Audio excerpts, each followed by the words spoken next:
Waduh, pejuang pelurusan nasab dibilang memfitnah para ahlul bait. Gak bahaya tah?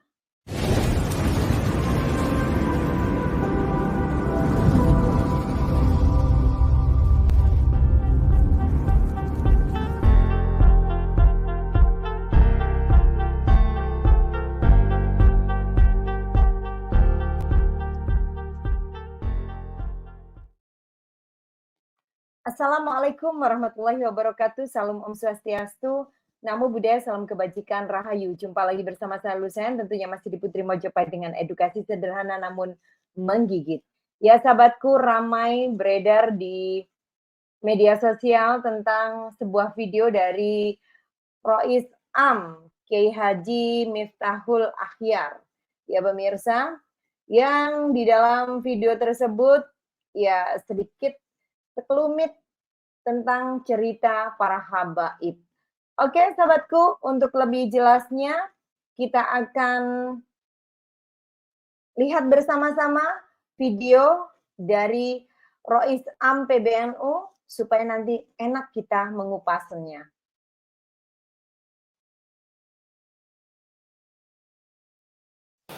Imam Ubaidillah yang sekarang difitnah sebagai Imam Ubaidillah yang sekarang difitnah sebagai sebuah sosok yang tidak pernah ada. Yang ada Abdullah. Ubaidillah adalah fiktif. Karena tawaduknya Imam tidak mau disebut Abdullah, tidak mau karena padahal orangnya al-alim, al-bari, masya Allah. Ya, tapi sekarang jadi bulan-bulanan di Indonesia ini. Jadi bulan-bulan. Ya. Nama Ubaidillah jadi bulan-bulanan. Kita tanpa Imam Ubaidillah, tanpa Alawiyah, Bani Alawi, mungkin kita tidak tahu apa. Ubaidillah tanpa Bani Alawi. Sumber-sumber keilmuan kita banyak karena jasa-jasa para ulama Alawiyin membukukan, mensyarah, termasuk Syekh Murtadha Az-Zabidi ya, yang mensyarah kitab Ihya Ulumuddin. Nah, sahabat-sahabatku semuanya sudah jelas ya apa yang disampaikan atau yang dinarasikan oleh Rois Am PBNU yaitu Kiai Haji Miftahul Akhyar pemirsa. Jelas di dalam narasi itu adalah narasi yang mendukung Imam Ubaidillah adalah tokoh historis. Tapi beliau hanya bicara saja, tidak menunjukkan kitab-kitab dan sebagai bukti penunjang. Hanya berbicara saja, tidak ada kitab yang mengatakan itu. Tanpa mengurangi rasa hormat kepada beliaunya, di sini saya ingin mengatakan bahwa yang menuliskan bahwa Ubaidillah itu adalah tokoh historis yang benar adalah anak Ahmad bin Isa. Kembali lagi hanya menggunakan narasi taklid buta. Cobalah kalau bernarasi dilengkapi dengan bukti nggih Mbak Yai nggih. Jadi apalagi mengatakan umat itu banyak diedukasi.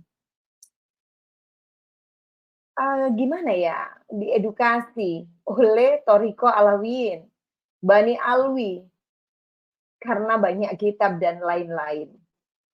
Aduh kasihan sekali sebenarnya sama Mbak Yai ini ya, karena apa? Beliaunya ini tokoh besar di NU, tapi masih taklid buta, tidak mau open mind pemirsa. Oke, kita lanjut pemirsa, sama lagi modusnya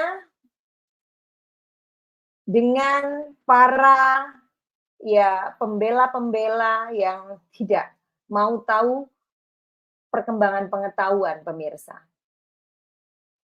Coba saja sebutkan jasa-jasa Bani Alwi yang menyebarkan syiar Islam di Nusantara ini, di Indonesia, khususnya di Pulau Jawa. Mungkin Mbak Yai bisa menjelaskan itu. Sampai-sampai ada oknum Mbak Alwi yang mengatakan di majelisnya, ya, kita harus menyebarkan bahwa syiar Islam di Indonesia ini adalah jasanya Thariqah Alawiyah katanya, ya kan? jelaskan dengan bernarasi seperti sambutan Mbah Yai tadi, mendukung propaganda dari oknum yang memutarbalikkan sejarah bahwa syiar Islam terbesar dan yang meletakkan fondasi iman. Syiar Islam di Nusantara ini adalah Wali Songo, bukan Thariqah Alawiyah. Bukan Bani Alwi. Kita tahu dari segi historis saja. Mbak Alwi masuk ke Indonesia akhir abad 18 atau di awal abad 19 dibawa oleh VOC. Nah, mungkin Mbak Yai waktu diceritain sama kakek atau siapa gitu nggak ini kali Mbak Yai lagi ngaji atau gimana itu Mbak Yai? Dan mereka ada yang bekerja sebagai mufti Batavia, itu jelas ya, yaitu Utsman bin Yahya. Dan banyak yang menjadi kapiten Arab yang bekerja untuk kolonial Belanda. Para imigran Yaman itu ya pemirsa. Dan faktanya malah mufti Batavia saat itu, yaitu Habib Utsman bin Yahya, malah selaku ulama dari kalangan Mbak Alwi, mengeluarkan fatwa yang melemahkan perjuangan rakyat Indonesia. Termasuk Habib Abdurrahman Zair di Aceh, meninggalkan pasukannya untuk berjuang melawan kolonial Belanda karena sudah mendapat tunjangan dari VOC.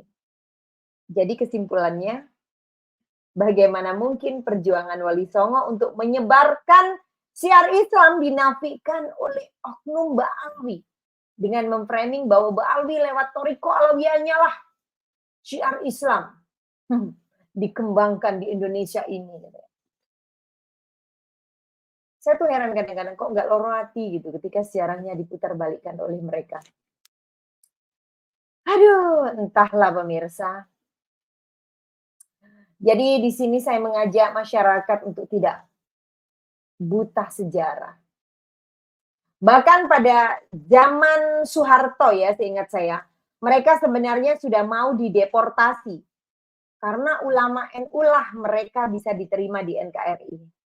Sekarang bukan malah bersyukur, tapi malah ada oknum Habib yang mau memutarbalikkan sejarah RI, Republik Indonesia, sejarah Nusantara, dan syiar Islam di Nusantara, dan justru kaum pribumi yang taklid buta terkadang membela mereka.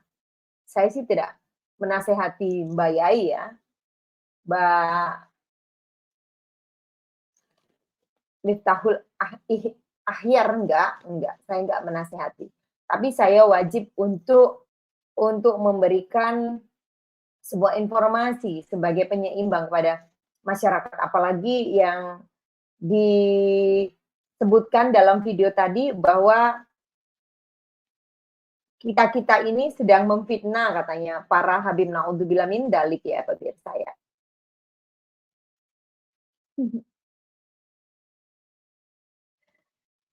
Dan sehingga klan Ba'alawi sekarang, Ba'alwi lah ya pemirsa tepatnya, merasa mendapat dukungan dan tidak segan-segan.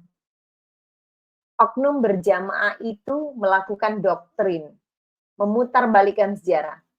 Ya, klaim makam tokoh, dan lain-lain. Sebagai rakyat Indonesia, saya akan sekuat tenaga selagi hayat di kandung badan, sampai titik darah penghabisan, saya tetap akan mengcounter narasi-narasi framing, pemutarbalikan sejarah, demi sebuah kebenaran dan kemaslahatan umat dan masyarakat Republik Indonesia. Jadi Mbah Yai Miftahul Ahyar,